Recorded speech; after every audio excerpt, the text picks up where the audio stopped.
Тәрбиеші болу деген оңай ма? Ата-аналар көңіліне қарай ма? 10 сағаттап балалармен болса да, беделі жоқ маман боп жүр талайға. Тәрбиешіні жамандайсың, қорлайсың. Әрісінен мін іздеп бір болмайсың. Камераны қаратам деп шулайсың. Ащы тіл сөздерімен улайсың. Өз балаңнан демалыста шаршайсың. Ал тәрбиешінің жұмысын кеп шайқайсың. Тек орынсыз қылықтарды байқайсың. Жақсылығын көріп тұрып айтпайсың. Тәрбиеші де дәл өзіңдей ана ғой. Тәрбиешінің де көңіліне қарай ғой. Балаларды дамыту үшін оқыған, дипломы бар тәжірибелі маман ғой. Тәрбиеші де өзің сияқты адам ғой. Сәбилерді жетелеген адам ғой. Мамандықтың бәрі керек адамға, ал тәрбиеші балаларға пана ғой.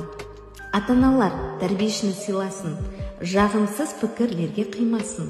Балабақша жүрегі тәрбиешіге алғыстарын жаудырудан тынбасын.